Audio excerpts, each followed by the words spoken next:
Hello everyone, welcome to the next video of stories anecdotes for UPSC essay paper. In this video, we will be talking about righteousness. So what is meant by righteousness? It is about being morally correct, being following morally correct things in life, being adhering to dharma. So morally correct behaviour के बारे में हम बात करेंगे, righteousness के बारे में बात करेंगे। राइटियसनेस का मतलब होता है कि आप अपने मॉरल्स, अपने प्रिंसिपल्स उनसे हटते नहीं हो, even when you are faced with some difficulties और problems. So let us start with the coming of the festive season. There are always question on why we celebrate Dussehra, Diwali, particularly from the younger generation. The answer lands without a punch when you say it is the celebration of victory of good over evil. So जब भी festival season आता है तो ये question raise करते हैं कि हम ये सेलिब्रेट क्यों कर रहे हैं, और ये क्वेश्चन यंगर जनरेशन से आता है मोस्टली। बट आंसर क्या है कि it is a celebration of victory of good over evil. अच्छाई की बुराई पे जीत का प्रतीक है, सत्य की असत्य पर जीत का प्रतीक है, धर्म की अधर्म पे जीत का प्रतीक होते हैं ये सारे festival. But the response is based on cynicism and it is not out of place. But जो यंगर जनरेशन है उनको लगता है कि हर जगह जो बुराई है वो जीत रही है, जो बुरे इंसान है वो प्रगति कर रहे हैं, they are progressing, they are gaining in material things, they are earning more, they are corrupt people who are enjoying the luxuries of life. तो it is not easy for the good to win. But हमको ये याद रखना पड़ेगा कि अगर सच्चाई को जीतना है तो सच्चाई की जीत आसान नहीं होती। People have to struggle. Those people who are following morally correct behavior, they struggle in life. It is precisely for this reason that central message of festival that come year after year is of triumph of good over evil. That is also why our epics are replete with the stories of people who struggled under a reign of evil and how they still adhere to dharma. So अच्छे लोगों को बहुत struggle करना पड़ता है, they have to undergo lot of pain but still they adhere to dharma, और वो अपने धर्म के जो रास्ता है उससे हटते नहीं है, अडिक्ट रहते हैं, right, they remain righteousness. And most of these stories are told as an answer to question posed by someone who is suffering और is trying to understand dharma. और ये क्वेश्चन कौन पूछता है ज्यादातर? वो जो तो या तो सफर कर रहा होता है या those who are trying to understand dharma, जो ये क्वेश्चन समझने की कोशिश करते हैं कि धर्म क्या है एग्जैक्टली। ठीक है, it was Valmiki's question about whether a righteous man could ever be found. Valmiki ji पूछते हैं कि एक राइटियस मैन, एक मॉरली करेक्ट जो बंदा, एक आदमी ऐसा कभी मिल भी सकता है क्या? तो तब नारद जी प्रभु श्री राम के बारे में उनको डिस्क्राइब करते हैं। युधिष्ठिर थे जिन्होंने नारद मुनि से पूछा था कि राजा हरिश्चंद्र को ग्रेटेस्ट किंग क्यों बोला जाता है। तब वो स्टोरी सुनाते हैं कि विश्वामित्र, जो सेज विश्वामित्र थे, महर्षि विश्वामित्र जो थे, उन्होंने राजा हरिश्चंद्र को उनके किंगडम से डिप्राइव कर दिया था और उन पे 1000 गोल्ड कॉइन, इतना कर्जा हो गया था, डेट ऑफ 1000 गोल्ड कॉइन, 1000 स्वर्ण मुद्राएं राजा हरिश्चंद्र को देनी थी।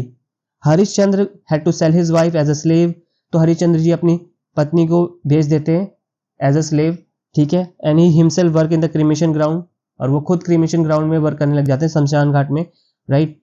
जब वो यहाँ पे काम कर रहे होते हैं क्रिमेशन ग्राउंड में, उनकी पत्नी अपने बेटे को ले आती है जो कि लाइफलेस होता है, मतलब उसकी मृत्यु हो जाती है, और बोलती है कि अब इसका दाह संस्कार करना है।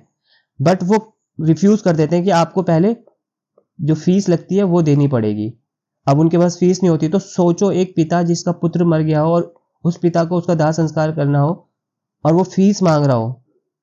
ठीक है, और फीस देने के लिए उसकी पत्नी के पास कुछ ना हो और उसके पास कुछ ना हो, तो कितना पेन, कितना एगोनी उसको सफर करना पड़ेगा। ठीक है, बट राजा हरिश्चंद्र करते नहीं है, उसके रिफ्यूज कर देते कि I will not cremate even if is my son bodies without you paying the fees. उसके बाद देव लोग आते हैं, गॉड आते हैं और उनके पुत्र को जीवित करते हैं, पुनः जीवित कर देते हैं और उनका किंगडम उन्हें लौटा देते हैं। सो ये शो करता है कि लाइफ में कितनी भी स्ट्रगल आ जाए, कितनी भी प्रॉब्लम आ जाए, आपको धर्म के रास्ते से हटना नहीं है। You need to remain righteous person. अब राइटियसनेस का एक एग्जाम्पल रामायण से भी मिलता है। यहाँ पे बहुत सारे एग्जाम्पल हैं, but we are looking at this. जब युद्ध राम की सेना जीत जाती है, प्रभु श्री राम की सेना जीत जाती है, हनुमान जी जाते हैं सीता के बाद ये बात बताने उनको, सीता जी को। वहां पे वो बोलते हैं कि मैं ये सारी राक्षसी को फिनिश कर दूंगा। He was tempted to finish off all the rakshasis who had troubled Sita in captivity. Sita stops him. Sita ji उन्हें रोकती हैं, पुत्र हनुमान रुक जाओ, because they were only obedient servants. They were only obedient servant, और कुछ नहीं किया उन्होंने। And she tells him a story. अब सीता जी एक कहानी बताती है हनुमान को, बोलती है एक बार एक आदमी, उसका एक बाघ है, टाइगर है, वो पीछा कर रहा होता है। तब वो आदमी जल्दी से एक पेड़ पे चढ़ जाता है। So there he saw a huge bear sleeping on another branch. This tree was the bear's house. So वहां पे एक भालू सो रहा होता है उस पेड़ पे, और ये भालू का घर होता है ये पेड़। Tiger called out to the bear and asked to push that man down for his lunch. Tiger bear को बोलता है इस आदमी को नीचे धक्का दो जरा, ये मेरा लंच है। बियर रिफ्यूज कर देता है, बोलता है saving a guest must be saying that a guest must be protected by all means and went to sleep, just ending the conversation. बोलता है कि जो भी एक मेहमान है उसकी हमेशा रक्षा करनी चाहिए, और वो मना कर देता है कि मैं नहीं गिराऊंगा इसको नीचे। सो कन्वर्सेशन, और सोने चला जाता है, कन्वर्सेशन वहीं एंड हो जाती है। अब बियर जब स्नोरिंग करने लगता है, सो उसको नींद आ जाती है। Tiger asked the man to push the bear down, this man did. तो अब ये आदमी को बोलता है कि इस भालू को नीचे धक्का दो, और ये आदमी धक्का दे देता है। But bear was adept in survival. Bear बच जाता है क्योंकि वो दूसरी ब्रांच पकड़ लेता है और अपने आप को बचा लेता है बियर। अब टाइगर बोलता है look at this ungrateful visitor of yours, at least now you can push him down. बोलते हैं कि देखो ये जो तुम्हारा विजिटर है, जो तुम्हारा मेहमान है, it is how ungrateful he is, right. अब तो तुम इसे नीचे धक्का दे सकते हो। बियर उसके बाद भी मना कर देता है, and he gave us the wisdom to remember at all times. और जो बियर का ये एक्शन है उससे हमें क्या समझ में क्या सीख मिलती है कि ए रॉन्ग डूअर और an evil person should not turn the righteous away from his path of rectitude. अगर वो बुरा इंसान बुराई कर रहा है, उसने मेरे साथ कुछ बुरा किया, तो इसका मतलब ये नहीं है कि मैं उसके साथ कुछ रिटर्न में बुरा करूं। मुझे अपने धर्म के पाथ पे चलना है, मुझे अपने मॉरली करेक्ट बिहेवियर फॉलो करना है, मेरे एक्शंस मॉरली करेक्ट होने चाहिए, right. A wrongdoer or an evil person should not turn the righteous away from his path of rectitude. To be righteous is demanding. अगर आप morally correct behavior show करते हो, धर्म के रास्ते पे चलते हो, तो you will face lot of problem.